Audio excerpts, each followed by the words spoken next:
My co-writer Ed Dozachevsky and I just released this new book called Godzilla, The First 70 Years, and it's been out for about a month. And so I'm just here to kind of share a little bit of information about the first 70 years of Godzilla's history with a focus on the Japanese productions. Of course, there's really two tracks, at least, well, multiple tracks of Godzilla's cinematic career these days. But this is a book that was produced with and for Toho Company, which is the Japanese studio that created Godzilla and continues to do so. And so it's really focused on their content, their films and other productions. So, why do we love Godzilla? I think it kind of, everybody will have their own reasons, and there are a lot of different Godzillas throughout history. Godzilla kind of morphs and changes and evolves in response to the times that it's created in. And we'll talk a little bit about that. And by the way, I'm going to be going through 70 years of history today, really kind of speeding through it. So it's going to be a very high-level overview, not terribly detailed, but I hope those of you who are, I know we have a few people here who are pretty knowledgeable already, and I hope you'll find something interesting in all of this. But I think really, for myself and for a lot of people, what it really boils down to is that Japanese monsters, and Godzilla in particular, are responsible for this really spectacular destruction on screen. And there's really, no comparison when you look at the other giant monsters of the era that it originated from. Of course, there's a lot more destruction now, but we'll talk about why it originates from a point of destruction. But this is, I'm also going to use this presentation to showcase some of the pages from the book that we just produced, because we're really proud of it, and it looks really cool, and it covers this 70 years. So these are just some examples of the chapter headings that showcase different films from 1954 to relatively recently. One of the reasons that we're talking about Godzilla now at this, why is 70 years an important or interesting vantage point to look back on Godzilla? Well, as you probably know, these films for the longest time were sort of misunderstood and maligned and really critically dismissed. But the fortunes of Godzilla have really started to evolve and change, and people have kind of taken a new look at these films, particularly in the last 20 or so years, since the original director's cut of the first film was theatrically released in the United States for the first time officially. And then since then, we've seen things like the Godzilla films join the Criterion Collection, which is a really prestigious honor. Godzilla movies are being taught and studied in universities by students at the undergraduate and graduate level, people writing master's and doctoral theses and dissertations on them.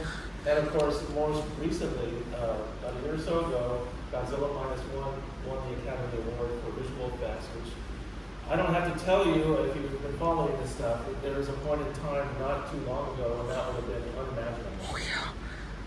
Just a really, really oversimplified discussion of the difference between the concept of a monster, which is more of a Western concept, versus kaiju, which is the way Godzilla is referred to. They're very similar, but I think there are some significant differences. And again, super generalizing, but a monster in the Western concept originally or traditionally has been more of a humanoid creature, humanoid form that is probably suffering from some sort of either disease or deformity or some sort of aberration, or maybe it's a victim of science gone wrong, such as the Invisible Man or the Frankenstein monster. Kaiju, now the term kaiju predates Godzilla, of course, but I think Godzilla is the origin of the modern concept of a kaiju, and these really recognizable tropes of the kaiju movie, like the monster coming out of the ocean to destroy a city. That's something that's really specific, especially in the early days, to the Japanese films.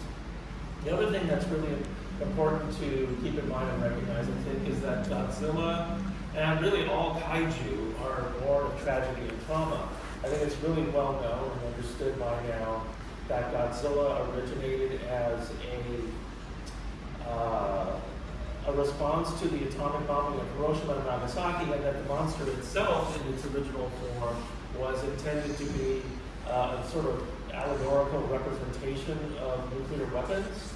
And so when it attacks Japan in 1954, nobody asks for an explanation. No explanation is really given for the monster's attack. And that's because Godzilla is treated much like many of the tragedies and traumas that have befallen Japan through the centuries, really. Japan being, of course, a nation that has suffered innumerable natural disasters, earthquakes, tsunamis, landslides. It's a volcanic chain of islands. And of course, the atomic bombings, and more recently things like the Fukushima disaster. So this Godzilla is treated as like one in a long line of these tragic events. And of course, because of that, in the original film especially, there are images that really evoke the experiences of the war. And not coincidentally, many of these images mirror things that actually happened. This is a very famous photograph on the left from Time magazine that was taken in the immediate aftermath of the Hiroshima bombing. And of course, this is an image from the first Godzilla film where a mother is attempting to hold her children close as Godzilla approaches and they wait for the inevitable. There's so many images in the first film especially that really mirror these experiences. These are, of course, photographs of the aftermath of the atomic bombing and images from the aftermath of Godzilla's first attack on Tokyo. So one of the main differences, so Godzilla, of course, it didn't, exist in a vacuum. It came along kind of in response to the first wave of, it was part of the first wave of science fiction and giant monster movies that came out in the 1950s. And of course, it was extremely influenced by the success of The Beast from 20,000 Fathoms, which came out in the United States in 1953 and was a big hit. And so, I mean, you can see the direct parallels. The Beast from 20,000 Fathoms is also about a monster, prehistoric monster reawakened by atomic testing that attacks the city, in this case, New York. Its motivations are much different. It's going to reproduce. But also them and the Amazing Colossal Man, and many others are about mutations that occur through atomic testing, and a giant creature humanoid that comes and wreaks havoc.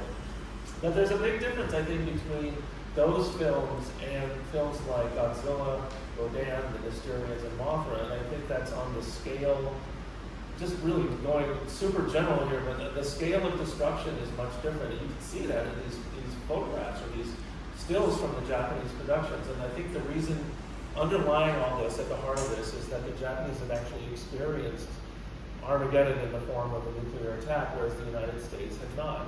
So the level of destruction in these pictures from the United States is much more modest, and I think that's partly because the American productions of that time are highly speculative. They're about what would happen, what could happen, whereas the Japanese had actually experienced it, and so the destruction that's depicted in those films is representative of what actually happened. So the question being asked in those films as opposed to what if is what's next, what could happen that's even worse that's already happened to us. So the Godzilla films, like a lot of things in Japan, that are kind of discussed and categorized in terms of the era that they were produced during, whereas we in this country and in this culture tend to think of things more in terms of dates and decades. So I'm going to kind of split the difference here. But the Showa films, of course, that refers to the era of the reign of the emperor that these films were produced during, which is the reign of Hirohito. So the first films are, before I even get into the content of the first films, some of you will know this stuff and it's going to be remedial for you, but I really want to keep in mind the names of some key figures and just kind of give them credit for what they created, because what they created is why we're here.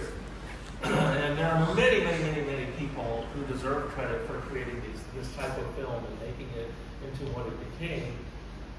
Far too many to discuss today, but three people that really deserve the credit, all the credit in the world, are the producer Tomoyuki Tanaka. He became, largely due to the success of Godzilla and other kaiju films, he became one of the most important and prominent producers at Toho Studios. Toho was one of the big studios in the early days of the early heyday of Japanese cinema in the 1930s and 40s. And in fact, it kind of rose to prominence or gained a lot of prominence during the 1940s as a producer of what were called national policy films. National policy films were produced in concert with the Imperial Japanese government, and they largely glorified the war effort. And part of that was the recreation of military battles using special effects by Eiji Tsuburaya. Eiji Tsuburaya was one of the most innovative and creative cameramen and cinematographers in Japan, dating back to the silent movie era.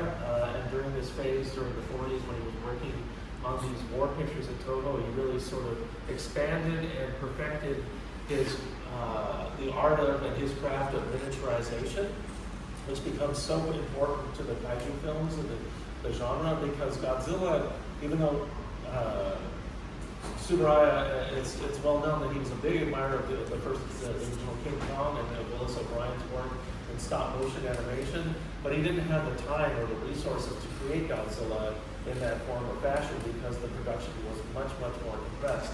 The entire production, from conception to finished product, had to be completed in a matter of just a few months. And so he came up with this compromise solution of combining the miniaturization techniques that he had already been working on with a man in a monster suit. And then there's director Ishiro Honda. I'm sorry if this photograph is a little NSFW, or whatever the term is, but Mr. Honda is the heart and soul of this genre at its origins. Mr. Honda fought in China during World War II for a period of about 10 years, off and on. Had to leave his career as an assistant director and his aspirations of becoming a director to fight very reluctantly in China. And it was his war experiences, and especially his witness to the aftermath of Hiroshima when he returned and was repatriated, that really infused these early films especially with a sense of trauma and tragedy. And I just hit the wrong button, which I did at the other presentation. I didn't think I figured this out better. So again, the Showa era films. So the first, and again, explaining the difference, the second half of the 50s, which is when this genre really takes root. Going clockwise from the upper left, these are images from the first Godzilla film, which again portrays the monster really as this force of destruction, kind of a soulless force of destruction. It really exhibits almost none of the animal-like or behaviors or any kind of personality that would become a hallmark of the creature later on as it evolves. The second Godzilla film, top row middle, that's Godzilla Raids Again, the first sequel from 1955, which introduced this concept of Godzilla fighting off against another monster, which would begin become a hallmark of this type of film. Rodan, upper right, which was produced just a couple years after Godzilla, and is in color, and is a really spectacular film. And again, this film, like the first Godzilla, kind of portrays the creature as a tragic figure. Not these creatures are not portrayed as being evil. They destroy as a response to the actions of mankind, essentially. And the destruction is rather incidental. But again, they're made to pay the price for what they've done. And really a tragic ending to that film. If you haven't seen it, it's one of my favorites of all time.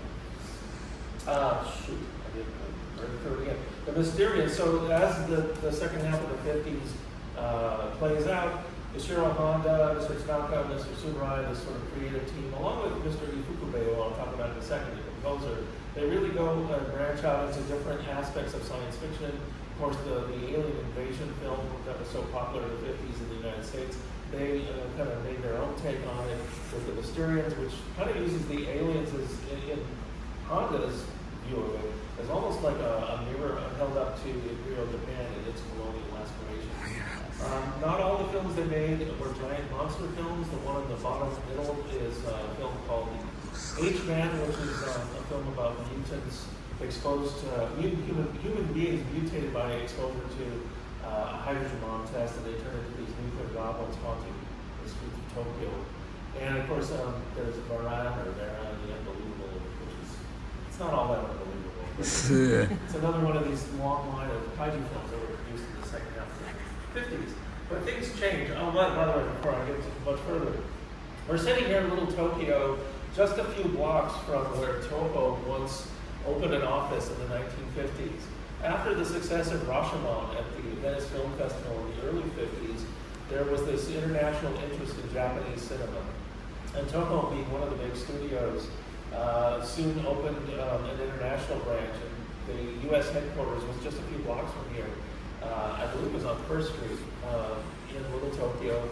And its mission from the very beginning, now they're over at Century City after all these years, but their purpose was to sell Toho films to the Western territories. And the two first films that they sold the rights to were Kurosawa's Seven Samurai and Godzilla. Seven Samurai, of course, played in art house type theaters, and it was marketed or shown in limited releases of foreign film with subtitles and dubbed as well at some point.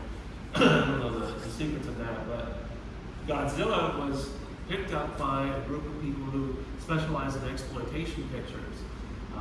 Films about, this group of people, one of their biggest hits before Godzilla was a film called Untamed Women, which was about a soldiers crash landing on an island of women who were around in loincloths. That's the type of picture that they engaged in. And when they bought Godzilla, they weren't interested in marketing it as a foreign film. They wanted the monster scenes. And so they cut a lot of the Japanese footage out of it. And what they did, which, depending on how you look at it, is either a travesty or a really ingenious way of marketing a foreign film in those days as an exploitation picture, was they hired Raymond Burr. They hired a film doctor named Terry Morse who directed new scenes with Raymond Burr that were cut into the picture. And actually, the original Godzilla from Japan was 96 or 98 minutes long. I checked my memory. And this version is only about 80 minutes. So that you can see how much Japanese footage they had to cut out in order to insert Raymond Burr into the picture. And actually hired body doubles, actors from in and around Los Angeles, to portray some of the Japanese characters. And they shot them over the shoulder and made it look like they used reverse angles, and they picked footage out of the original film. They made it look like Raymond Burr was interacting with the Japanese cast. He plays a reporter who gets waylaid in Japan on a trip to the Middle East. He's supposedly stopping there to visit a friend, and he gets the story of his lifetime when Godzilla attacks. This version of the film, it's still out there, but for the longest time, this was the only way you could see the first Godzilla film. And now, I think it's going to be largely supplanted by the original, which is a good thing. So as the genre carries forward, and of course, Japanese cinema explodes in Japan in the second half of the 50s. As the fortunes of the country improve and people start going to the movies in droves, Japanese cinema reaches a point where around 1960, where Japan's producing more films than Hollywood briefly. And the fortunes of Toho, the commercial fortunes of Toho and the other studios just are off the charts for a period there. But the genre this type of film undergoes sort of a transformation during these years. And it's largely because of the people like mentioned, Tanaka and Tsuburaya Hana. They realize that they're repeating themselves, having monsters come out of the ocean and destroy things. So they want to mix things up and change the tone. And of course, the tone of the times is changing. So this film on the far left is indicative. This is Mothra, the Japanese theatrical poster. What happened with Mothra? What was the big change? And I know you know the answer because we just talked about it last week, but you can raise your hand if you want to. What's the big difference with Mothra? Okay, Sean. One of the first major kaijus where the kaiju was female and the movie was geared towards a female demographic. That's very true. That's actually a good point. It's not exactly what I'm thinking, but it's close. In Mothra, the monster is on the side of the good. And the monster lives. The monster is allowed to live. The monster is on the side of the right. This is a story that's kind of an anagram of King Kong. Ishiro Honda, the director, would refer to this film as his version of King Kong. But instead of the monster being kidnapped and brought to the big city, in this case, the monster's muses, a pair of singing fairies, are brought to Tokyo by a greedy capitalist that is from a country that largely resembles America. And the capitalist gets his comeuppance when Mothra ventures forth from Infant Island to Tokyo. Again, its destruction is incidental. It's just looking for the twin fairies to rescue them, but half of Tokyo gets knocked down. And again, just desserts, the greedy capitalist flees at the end of the movie to his home country and goes back to Blue Kirk City, which looks a lot both like LA and New York. He goes there to destroy the city. Well, he goes there in search of these fairies at the city's level. But so again, the Japanese movie business is thriving, and a lot of the darker themes of the second half of the 50s that it crept into a lot of films, which were largely influenced not only by the war, by the atomic bombing, but also just the general fact that Japan was really on the mend even after the occupation ended. It took a while before Japan's economic miracle really got into gear. So a lot of the themes in those kaiju movies that were from the 50s that we were discussing were rather dark. But by the 60s, things start to really change because the fortunes of the country were changing. So King Kong versus Godzilla, which came out in 1962, is a comedy. It's a hybrid of the giant monster genre and also the salaryman. Oh yeah. Kind of comedy that was really popular in Toho Studios in the 60s. The other thing that happens in this time period, I mentioned Raymond Burr. That was a kind of a collaboration, I guess, after the fact between Toho, which probably had no say in the matter, and the American producers who put Raymond Burr into it. But now in the 60s, Toho's recognizing that it can sell these movies overseas, and it's doing so at a tremendous windfall. And so, there's also a windfall for the American companies that are importing these films to the United States and to other parts of the world. So what they start to do, what these American distributors start doing is making deals with Toho to bring in American actors, and a lot of them are, basically there's 2 or 3 of them. Nick Adams is the first one. Nick Adams had been popular. He had been in films like, he was in Rebel Without a Cause in a minor role, but he also had a big TV show called The Rebel. But by the mid-60s, his fortunes in Hollywood had started to wane. And so he was more than happy to take a trip to Japan and appear in a couple of giant monster movies with Toho, which when they came back to the United States, they could put on the marquee that they had as American stars. So you suddenly had like an international cast, which gives these films more of an international appeal.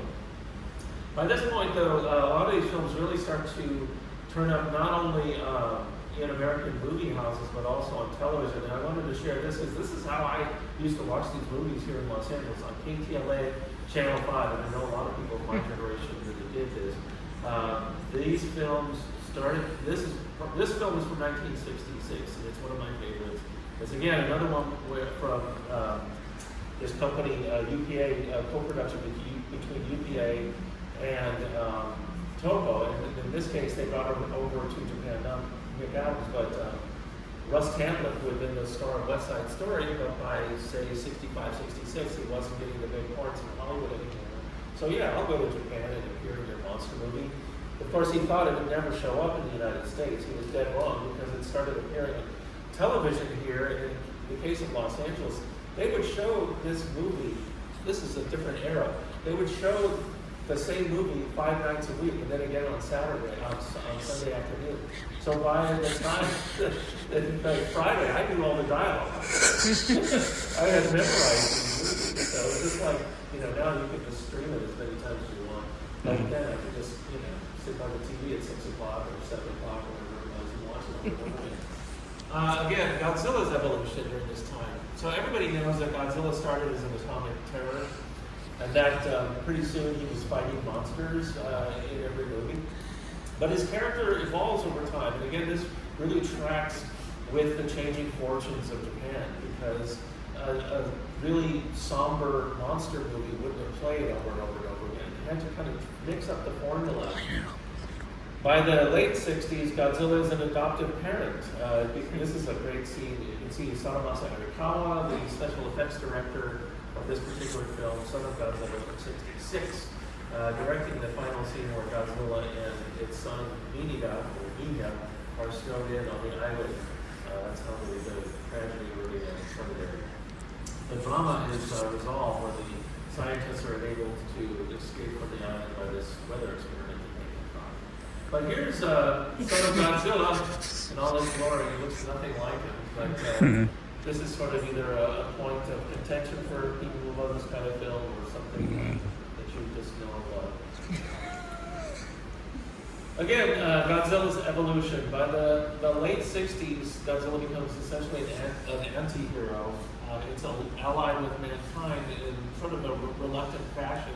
The point is that Godzilla really sort of takes this, pivot.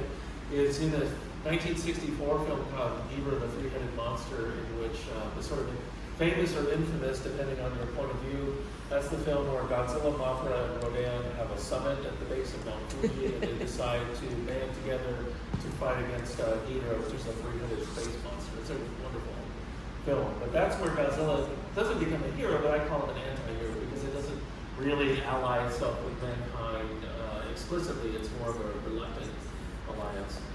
But by the 1970s, Godzilla is an environmentalist. It's fighting against a giant animated pile of sludge in the movie Godzilla vs. Hedorah, or Godzilla vs. the Smog Monster.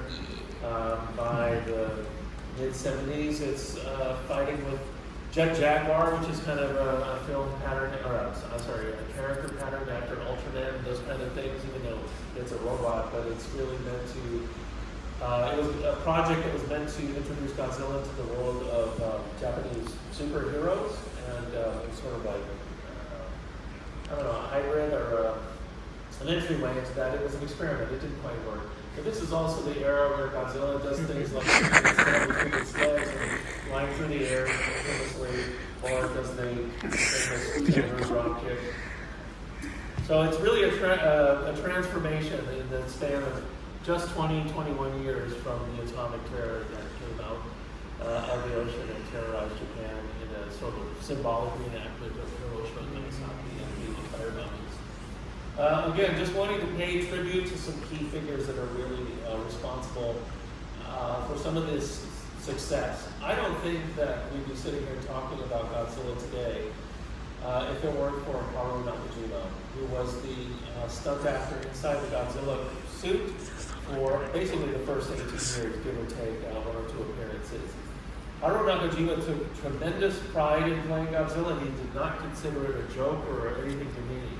He really put his heart and soul into it, and the performances inside that costume, which, by the way, weighed hundreds of pounds. It was an extremely grueling job under the hot studio lights, and he would often lose a tremendous amount of weight during this, these shooting sessions. There was really a tremendous risk to his health and safety, but he went all out. And a lot of the personality that comes through in the films, and especially in the second decade of Godzilla's career, when Godzilla really starts to take on some of these humanistic or human-like characteristics. They're all Nakajima. And he also choreographed a lot of the battles that Godzilla has with other monsters, which are really the highlight of these movies. Akira Ifukube is the composer who composed the dramatic and really stunning or really important music that really drives the drama in many of these films. In fact, I think the music is what sort of transcends the visuals often, and if it weren't for the music, again, would we be here today? Would the films be quite as impactful or memorable? There's no way of knowing because that's what happened.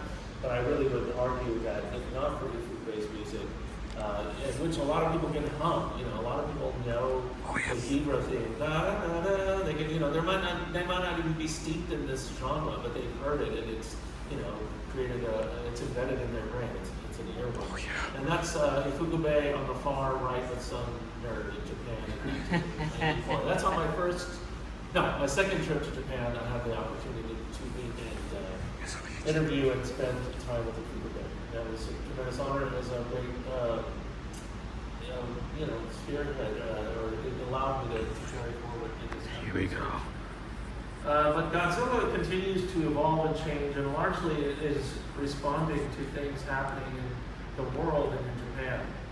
Godzilla came out of the ocean in 1954 as an allegory or a representative of the atomic bomb. We know that, we talked about it. But what happened in the intervening 30 years? When there was a period of time, there have been several periods of time when Godzilla disappeared from the screen in Japan, largely due to the drop-off in popularity of these films. But during that drop-off in popularity, people like Tomoyuki Tanaka were always looking for ways to revive the character by making it relevant again. Tanaka in particular, the producer, was always conscious of the fact that Godzilla needed a reason to exist, and that the film's just a monster fighting another monster apropos of nothing was not enough. He needed a reason to bring the character out of retirement or into cinema. Well, what happened between Godzilla's last film of the Showa, the first run of Showa films was in 1975. It was a film called Terror of Mechagodzilla. And again, during those years, the 70 or 69 to 75, Godzilla films were exclusively released in Japan as matinee features for children. So the audience had gotten really young. And the adults had, other than the parents bringing their kids to the theaters, the audiences were really, marginalized to children. He wasn't satisfied with that. He wanted to bring Godzilla back, and he wanted to make it relevant again. Well, what happened between 1975 and 1984 when Godzilla comes back? The 3 Mile Island incident in Pennsylvania happened. And also, during those 30 years, from 1954 to 84, Japan had become extremely reliant on atomic power for its economic resurgence. And in fact, there's this, it really doesn't show up in the first run of Godzilla films at all, because there really wasn't a tremendous, even though there was a tremendous outcry against nuclear weapons, especially in the 1950s and going forward. One of the triggering episodes that it's really shows up, in metaphorical or allegorical ways in the first Godzilla film was the Lucky Dragon incident, where a Japanese tuna boat was irradiated by an atomic test, an American atomic test in the Pacific Ocean. That triggered a tremendous anti-nuclear weapons movement in Japan. But at the same time, Japanese politicians were conspiring with the American government, the Truman administration, and then the Eisenhower administration and on, to encourage and provide resources for the development of nuclear reactors to generate electricity in Japan. So by the time that the 3 Mile Island accident happened in the United States, and the anti-nuclear power movement started to grow in the United States and around the world, Japan had multiple nuclear reactors, and suddenly there was this tremendous concern that this, especially in a volcanic, chain of islands that is prone to major earthquakes, what kind of danger had the country put itself in? Well, that's one of the themes within this new movie that came out, where when Godzilla's return in 1984 is tied to nuclear power. And in fact, this sort of new concept of Godzilla as a living nuclear reactor, a living atomic reactor, is introduced. And in one of the very first scenes where you see the monster, it is feeding off of the nuclear reactor. So we have this new series of movies that starts with the return of Godzilla in 1984, continues with Godzilla vs. Biollante in 1989 and through 1995. This series is generally considered the Heisei series, even though it starts at the end of the Showa era, but it then continues into the Heisei era, the reign of Akihito. And the character of Godzilla is much changed. There's not any of the clowning around that we saw in the 60s and 70s. It's a really straight-ahead type of approach. The monsters are very both original. Biollante is kind of a really new concept where Godzilla is essentially sort of a hybrid clone of Godzilla. It's a monster that is born of Godzilla's cells, and then also a tragic misuse of science, where a scientist who's heartbroken over the loss of his daughter is basically trying to more or less bring back her spirit, and this horrific monster that is partly related to Godzilla is born.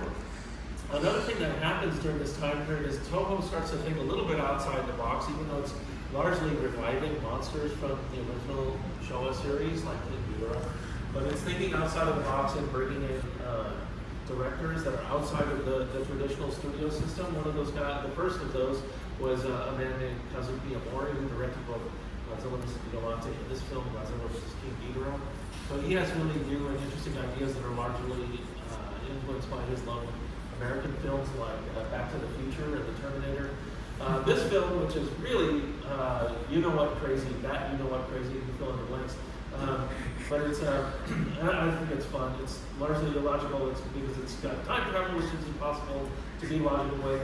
But this is a film that's largely about or influenced by Japan's incredible economic growth during the 1980s and the anti-Japan backlash that occurred in the United States and around the world. And you have Caucasian time travelers from the future who come back in time to try to stop Japan from becoming this economic juggernaut. Again, a used deja vu. Characters from the original series like Mothra and Mechagodzilla and Rodan, and they brought them back using updated special effects. So these films are both nostalgic and sort of an update to the formula. But even as Hollywood films by this point in time are using digital special effects, maybe not to the extent that they are now, but the Japanese films are still budgeted at around $10 million a piece, and so they're largely using updates to the original monster suit and miniatures type of formula. And also the figure of Baby Godzilla, which was showed you the original Baby Godzilla from the 50s, from the 60s, Minya, which is kind of a point of contention again for some people, but now the new Baby Godzilla is much more akin to its adopted parent. Godzilla is always considered, I learned this from Toho, an adopted parent, not a natural parent. But that's the rule. So, continuing through the Heisei era, again, Godzilla is protective of its offspring, its adoptive offspring. Illogically, the character of Baby Godzilla evolves into this character first, which is called Little Godzilla. Godzilla's role in a couple of films is to protect that creature, and it has to face off with Rodan, Mechagodzilla, Space Godzilla to protect its adoptive offspring child. But one thing that happens, we talked about just the fact that when Godzilla comes back, its association with nuclear power is much more explicit, especially with its reliance on nuclear energy for fuel. And we learned by the 1995 that Godzilla has an internal reactor that is melting down, and it ends tragically. But again, Baby Godzilla becomes Little Godzilla, and Godzilla vs. Destroyer, it evolves into a creature called Junior. And Junior eventually, with the death of Godzilla, is resurrected at the end of that film to carry on the legacy as a new Godzilla. So that's where the second series of Godzilla films kind of leaves us off. Again, just paying tribute to people who deserve a lot of credit. Godzilla in the Heisei series is portrayed by a man named Kenjiro Satsuma, who we lost not too long ago. Like Nakajima before him, Satsuma is also really dedicated to the role and really serious about it, and he brought his own style of acting inside the suit. He was a martial artist, an athlete, and he really brought a serious, straightforward sensibility to the role. And as you can see on the right, he actually started playing monsters part-time in the 70s where he was Hedorah. That was his first role. It's like a big sludgy monster suit. And then he played this character Gaian in 1972 film Godzilla.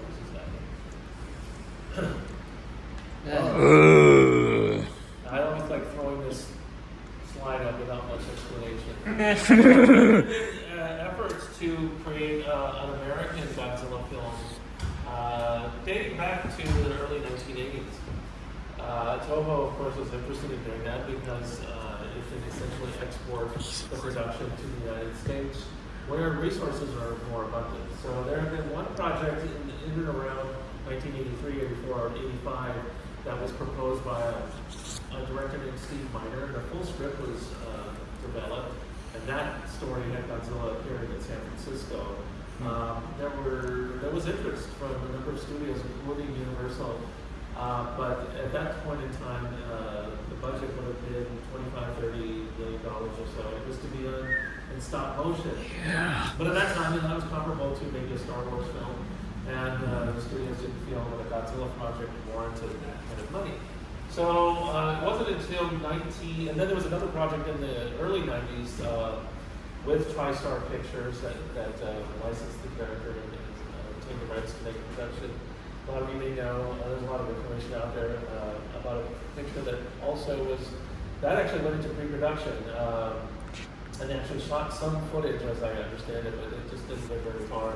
And that had Godzilla fighting a monster called the Griffin, which is just akin to a terrible monster, but it was all original. And that was to be directed by Jan de Bont.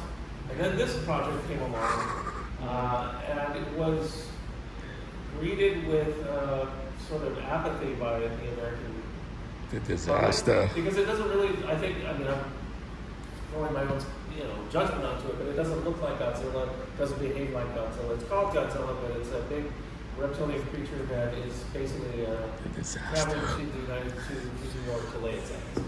That's not Godzilla. So, and also because it looks so different, Toho felt like, it was concerned that the identity of the Japanese Godzilla could be compromised or lost. So when it revived the Japanese Godzilla in 1999 with the film called Godzilla 2000 Millennium, it really returned to the original formula.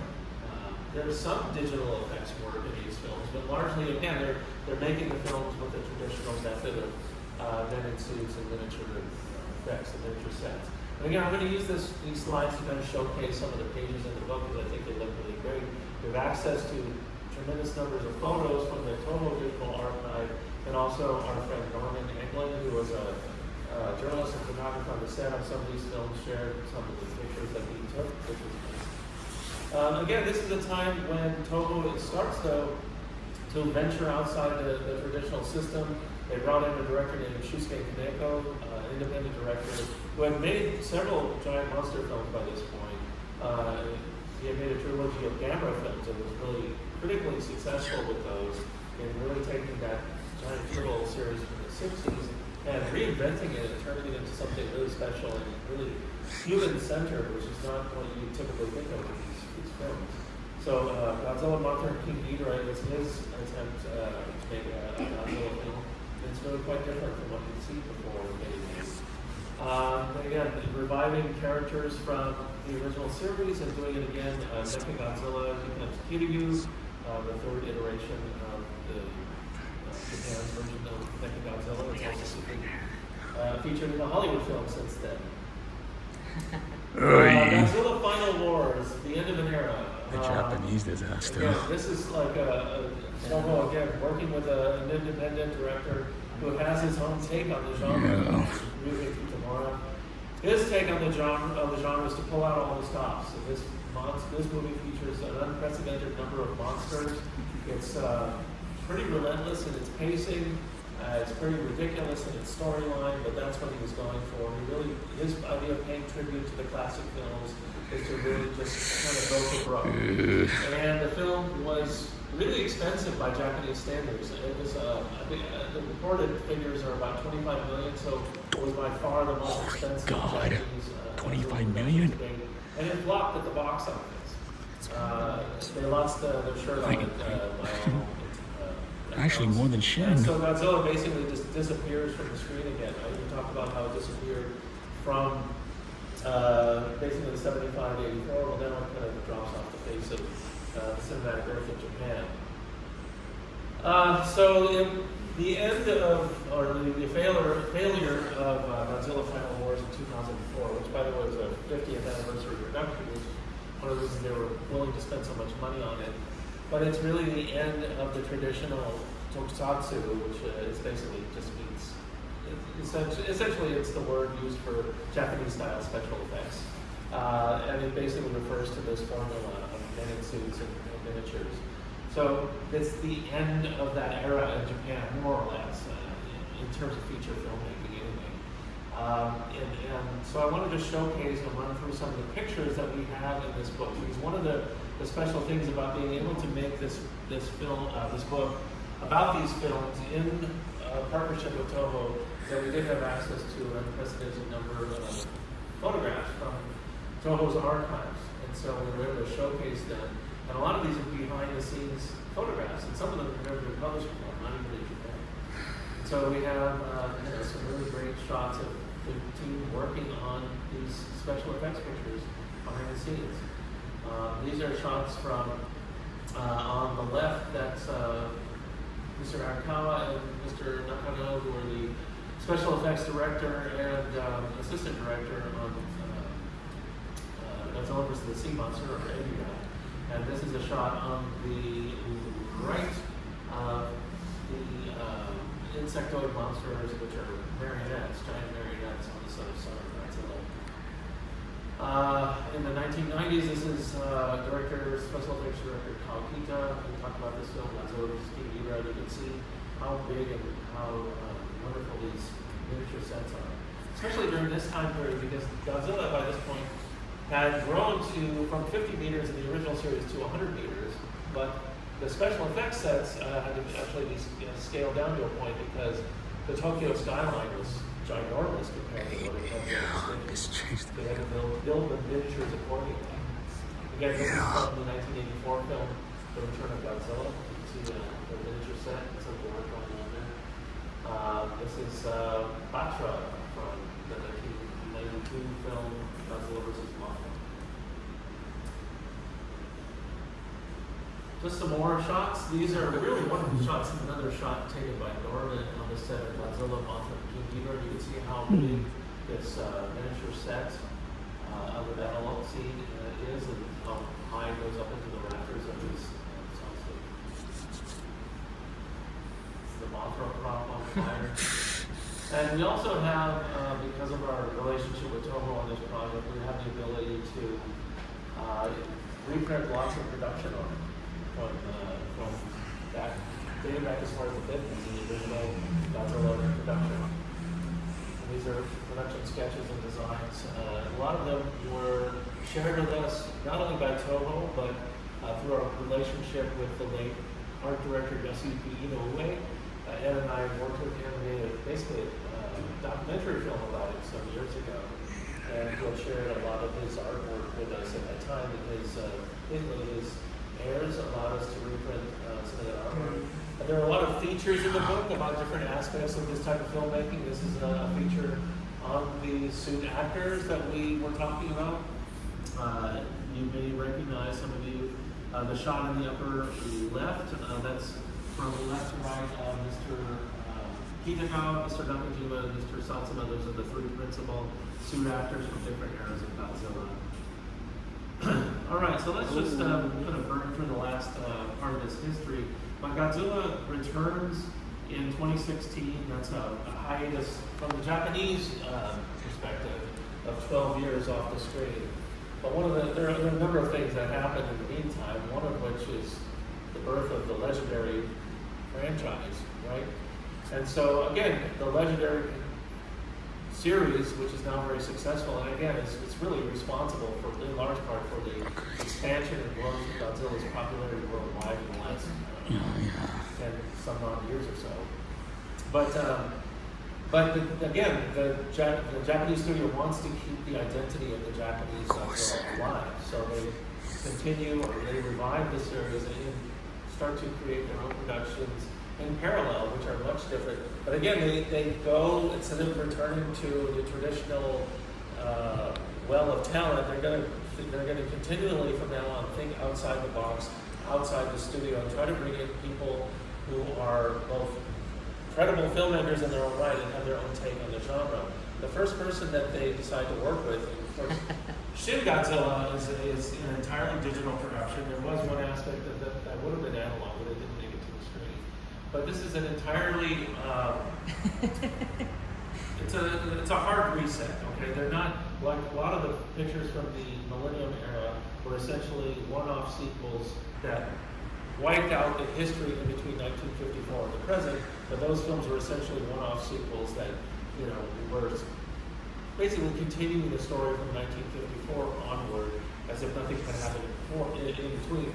Shin Godzilla in 2016, which was created by Hideaki Anno, was essentially a hard reset and doesn't even utter the word kaiju. It's a film that imagines that Godzilla has never appeared before. And this is a really an original story that reinvents Godzilla, not exactly as an allegory for nuclear weapons, but more in line with and inspired by the Fukushima disaster. Godzilla, in this case, is a mutation created by nuclear waste and nuclear radiation.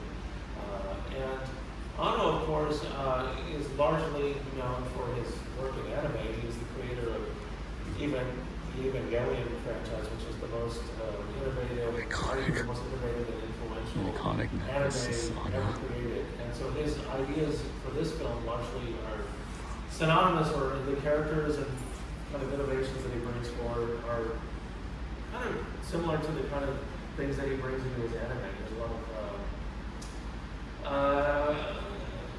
atypical type of characters, and the movie largely takes place in a docudrama format, and it's largely analogous to Fukushima disaster. And it's a satire and it's a satire of the government's response to it and a tribute to the people who responded to it, especially at the disaster site in Fukushima. But then again, Toho continues to make films thinking again a little bit outside the box. At long last, considering how much anime has exploded around the world in the last 70 years, 60 years, however long it's been, they finally married the Godzilla formula with anime, working with creators outside the studio. His first attempt was not that good trilogy at that all. was created in partnership with a company called Polygon and also with Netflix. Came out in 2017 and 18. Godzilla is totally reimagined in this, other than the vague visage of it, as a highly evolved life form. These are hard science fiction stories that take place in the future. Reimagine Godzilla as essentially a nature god. And then you have Godzilla singular. That one was a more success. I'm surprised they never did a second season. Netflix. Godzilla again is totally reimagined, other than its recognizable form as a fulfillment of a disaster prophecy, essentially. And then So of then we course, arrive at -1. the iconic. And it's highly evolved visual and special effects. But again, the old era and the traditional form of Godzilla that we came to know and love, and largely is what brought us to this point of the branded suits, the miniature effects. The analog era is essentially over. And that's, keeping with the times. The audience expectations have evolved. One of the reasons, though, I think that this film is so successful is not just because Godzilla looks so much more not because Godzilla is so much more realistic, but also because it's recognizable, and also because the director brought into it a very human story. And I think it's remarkable that -1 was so successful, not only in Japan, but in this part of the world, because it is a uniquely human story about World War II and the trauma of World War II. Again, connecting back to 1954, the original story, the original intent. The main character of Godzilla -1 is highly traumatized by his experiences in the war. And the story is about that generation. It's a tribute to that generation that fought the war, and it largely gives the generation of people and it gives voice to them. And it talks about how the Imperial Japanese government kind of devalued life and didn't value their lives and kind of just used them as cannon fodder. And it gives that generation a fictional chance at redemption. And so I just think it's really interesting that on the one hand, the traditional man in suit Godzilla is no more, and yet the character lives on, and that audiences are still interested in Godzilla in its digital incarnation, and that a film like Godzilla Minus One could be so successful and connect with audiences worldwide, even though the story that director Yamazaki created is very specifically Japanese and tied to Japanese culture and history.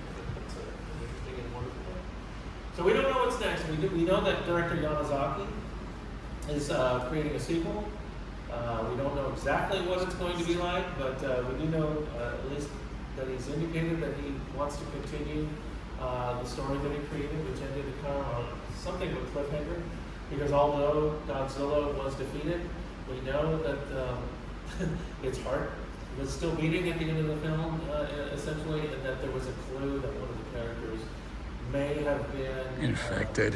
I don't know if infected is the right word, but sort of touched by Godzilla's Radiation. And something is going on at the end of the film. And we don't know quite what, but something interesting is happening there. So we can look forward to that happening hopefully in the very near future. But you can see from here, this is the evolution of Godzilla's visage. His face has changed over time, but always remaining somewhat recognizable, and we can expect that to continue. So here we are. Thanks for spending the time. If anybody has any questions they want to ask, I'll be happy to attempt to answer them as best I can. But other than that, I would just say thank you all for coming. Thank you for the library for giving us this time. Thank you, Misako. Thank you, Claire, from Chibawaya's books for being here. It's always fun to talk about this, and I'm just glad that that people are still interested in this after 70 years.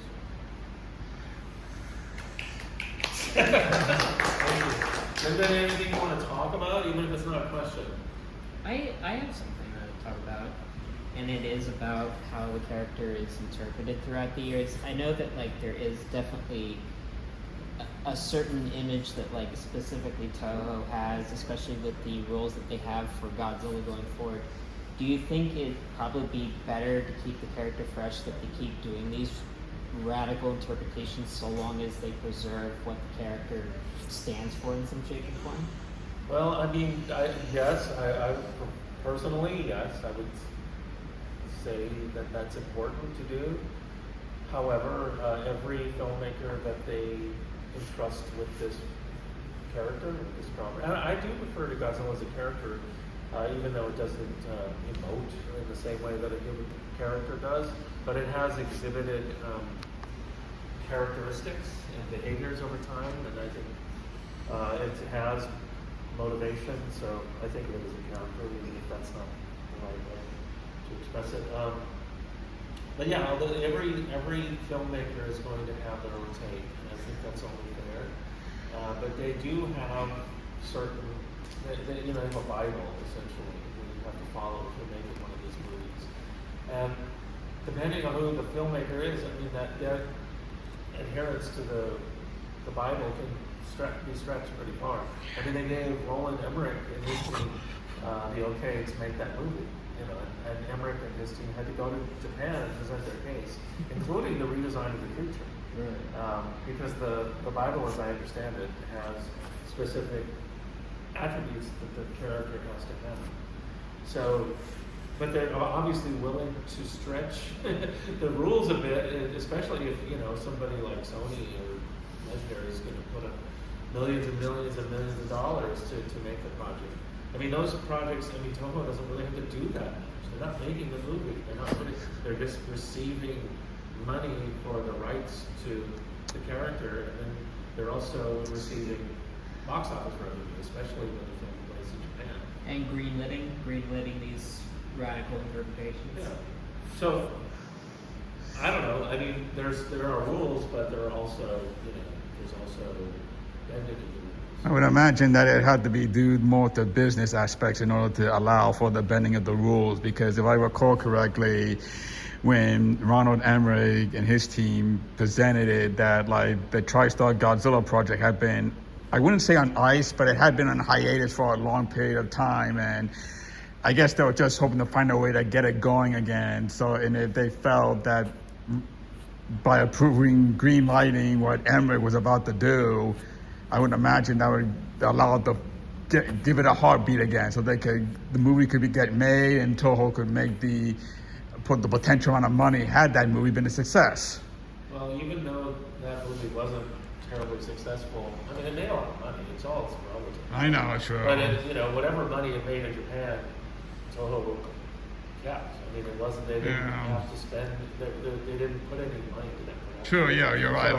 That's like I said, it's like and I often think right now myself, like how the whole business project outside of this is supposed to work right now, because I know that for the Toho movies and the legendary movies, they don't try to step on each other per se, if I recall correctly. That like if a legendary movie is going to be released in a certain year, Toho has to avoid releasing a movie around that same year. They can release it the year before, the year after, but I think it's like a gentleman's agreement. Yeah, that's right, man. I guess you're right. But like I said, and yeah.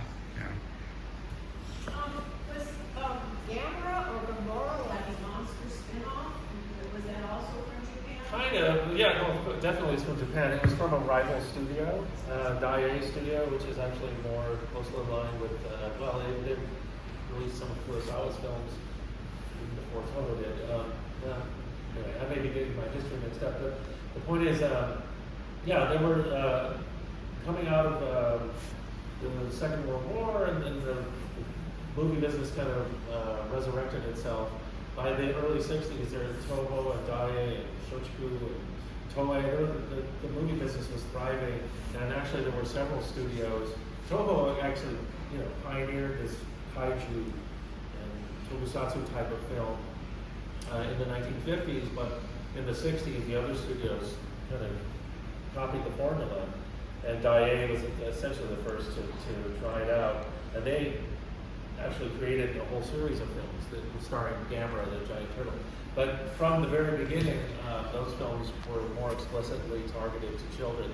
The Godzilla movies, they were really intended for more general audiences, essentially for the first decade. We talked about Mothra. What I didn't really fully explain or extrapolate or whatever, Mothra was a huge success in 1961, and that was a change in the formula. Not only was the monster a good monster, but it was designed as a family-friendly film. It had humor in it. It had a child character. It had musical numbers, pop music. The two fairies that played the miniature fairies, those were two pop stars. It was a sister act called the Peanuts that were really popular in Japan, and they actually came to America and played on the Ed Sullivan Show and things like that. They were pretty popular. And they actually released one album in English in the United States, which I have, which is great. But that film, the success of that film was one of the reasons they started to inject comedy, and eventually the films, became more and more for children. The Gamera films were made at a point where it was like, oh, okay, these are for kids. So there was no really any hedging on that or ambivalence to it. So yeah, the Gamera films were much lower budgeted, and within just a few entries into that genre, they made 3 films, which consisted of basically the original material, and the second and third one had Gamera fighting a monster that has a long tongue that emits a freeze ray. Bottle gun. Another monster that is amazing. They're really fun and really low budget and wonderful, but within a short time, they just started recycling scenes from the earlier movies and just basically, padding the movie with a bunch of footage of monster battles from the film. Long-winded answer to your question: yes, it's essentially not a spin-off, but an imitation or inspired by. And then there was another. There were 2. The Nikatsu Studio made a film that's known here as Monster from a Prehistoric Planet, which is kind of like a remake of Gorgo. And then there's that's called Gappa. And then there's a film called what's the Shochiku one called with the giant chickens? Oh, Yes, from Outer Space, Space, yeah. I don't know, I'm blanking on that. But that's from another big studio called Shochiku. And it's just a crazy film of a giant monster that looks like a space chicken. So they were all trying different variations on this formula. None of them quite as successful as Toho. But you can find all this stuff streaming now. It's wonderful. Yeah. I have I don't mean to ignore you. No, it's the angle. Yeah, no, yeah, you're wearing a really appropriate shirt. Oh, see it? Yeah, it's Godzilla guest stars. Oh yeah, the Pee Wee film. I guess connecting off of the camera, Godzilla has had a lot of crossovers lately with Ninja Turtles, Marvel, Yeah. DC. Kong is back with the situation that Katakawa that owns camera. Yeah. Do you think Toho might be interested in finally having these two? No, that's like a rule of thumb. I think I'm sure, I can't imagine that somebody hasn't pitched that to them at some point, but I've never ever heard a serious proposal, getting into the works. So I just don't, I don't see it happening. I mean, I think it'd be great. I mean, especially if it could be something along the lines of what we saw in the 90s with Gamma, because honestly, that series is, within this genre, I love those films, especially the third one. Personally, I love it because it doesn't happen very often, where you can marry the story of a big creature like this to a human story in a way that's meaningful. And in that case, you have this traumatized child who blames Gamma for the death of her parents. And so she basically, it's a revenge story. And the way it resolves is wonderful. And I think that filmmaker is really great with kids and with human stories. And I hold that particular film as one of the greatest examples of this type of film.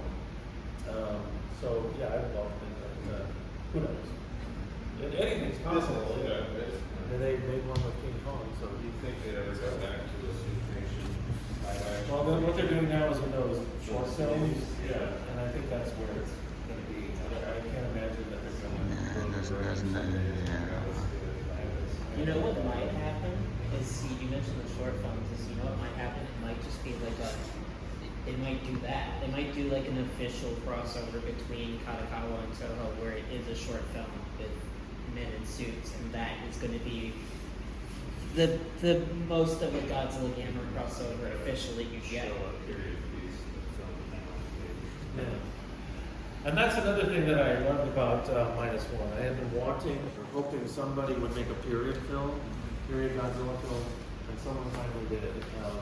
What I thought somebody might do is try to remake the original film, but instead he went one step further. So yeah, well, thanks everybody for coming. Appreciate it. I'll be hanging around for a bit.